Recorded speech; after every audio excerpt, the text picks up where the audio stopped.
pretty solid offense. There's no excuses, right?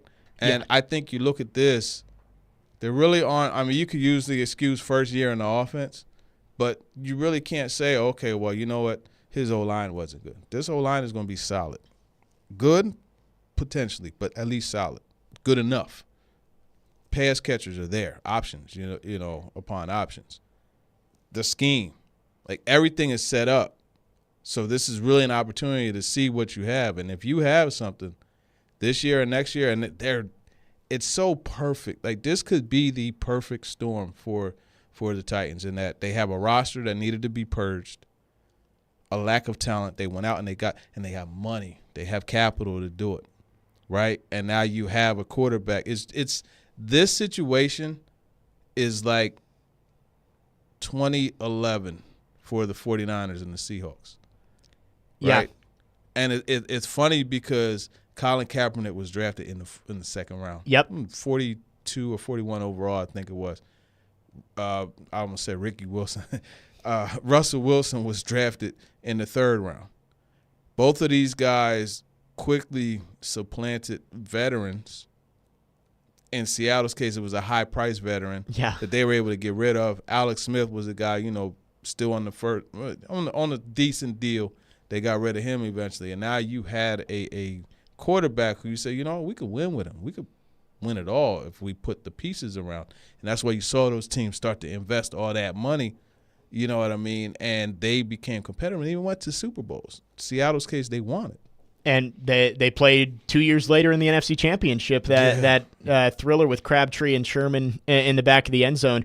And I think you're right. I think this offseason, it feels like Rand Carthon went into this with the mindset of, we want to give Will Levis everything he needs to get our best look at, is he our guy? Mm-hmm. So they brought in the offensive head coach who has a track record of developing quarterbacks. They brought in probably the best wide receiver on the open market this year in Calvin Ridley. Yep. You bring in a reliable slot guy, and then you go get the best center on the market and spend a top 10 pick on a tackle. They did everything they possibly could to at least give the infrastructure for Will Levis to say, all right, you're set up now, go. Yeah, and they built the defense to the point where he shouldn't have to feel the pressure of 30 points a game, too. So you're right, everything, go. Here, look, these are the keys. Here's the instruction manual. Drive us home. And if Will Levis doesn't show that he's the guy this year, the good news is that the Titans are going to have most of that infrastructure ready for whoever the next guy is. So if Levis, bombs this year, which I don't expect, I think based on what we saw last year, I think we're going to start to see more consistency. But let's just say he comes out and throws I've said this on Monday, 12 picks in the first 5 games or something, and is just throwing it away, making bad decisions, and you end up picking high in the draft. That guy that you take next year is going to be set up that much more for success, having Calvin Ridley and J.C. Latham and Lloyd Cushenberry around him and a defense that can back him up on the other side. Yeah, and that's the good thing where it's I don't want to say win-win, but it's a good opportunity for them to quickly shift if they need to. But I'm with you. I don't think they're going to have to do that with Levis. I agree. Now, I'm not saying I think Levis is going to be a top 5, top 10 quarterback this year, but I think he's a guy that I just believe watching, the Miami game. Obviously, the Atlanta game was what it was, but the Miami game, I just feel like he's got it. And I think that he's a quarterback that could be successful. Now, how successful, I don't know. Like, is he going to be, Ryan Tannehill level success? Possibly. Is he going to be Joe Burrow's success? I highly doubt it. But, somewhere in between, I think would be a good landing spot. And the good thing that you can see is that the physical tools are there. And you're hoping that the mental side of it will translate this year with a new system and with all these pieces around him. But, I was in the building for that Falcons game for his debut. It just so happened that was, I think, the one game I went to last year. And the touchdown pass, his fourth one to Nick Westbrook-Akina, there's only a few quarterbacks in the league who can make that throw. It's a crazy. And that's the kind of guy that you want, the clay that you want your guru coach to be able to mold, is a guy with that kind of arm talent, like a Josh Allen, who can go out there. And, it may not, like Josh Allen, The Jets Monday Night Football game early in the year last year, I remember watching that and just the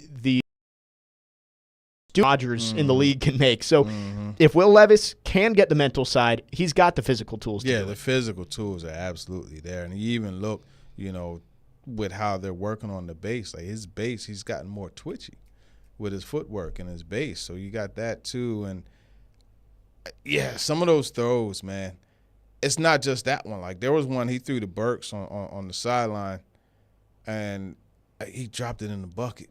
Yep. It was a beautiful throw. But that's a good example of and I think Albert Breer wrote about this. It's a good example of like where, that's a really good throw, but you probably had an easier one. And sometimes take what they give you. Yes. You know what I mean? And move the chains to the next set of downs. And I think that's something that he has to continue to work on, and he will. It'll be an area where they focus and that they get better, and I think that's just going to further help it. I think that Albert Breer article also talked about there was a clip circulating a few weeks ago where DeAndre Hopkins is running a route and points at Traylon Burks mid-route, like throw it to him. And it was against the Texans, I think, and Levis threw it into triple coverage. D-Hop is a trip, man. So I will say this. He's probably the coolest guy I've encountered in the league. It seems like it. Just like he's unfazed, and even when he's mad, like he just give you. I seen PK got the look multiple times. He gave him the look, and it's like he's mad, but he's not even letting you know it. But he's mad. Yeah, you know what I mean. It's funny. 615-737-1025 if you want to chime in on our text or phone line, talking about Will Levis, his development, and how the Titans can continue to build around him on his cheap rookie contract. We'll keep that conversation going when we come back. Tune in to 94.9 The Fan today as the Nashville Sounds take on the Durham Bulls. Pregame at 6:20, first pitch at 6:35. Coverage also available on the 94.9 The Fan app and at 949thefan.com. Sounds baseball on 94.9 The Fan, presented by Twin Peaks Family Leisure, 5 Points Roofing, Cottle Vet Clinic, and Busy Bee Plumbing, Heating, and Air Conditioning. Jake Lyman, Teron Davenport in for Jared. We'll keep talking Titans on the other side. Stillman and Company, 102.5, 106.3 The Game.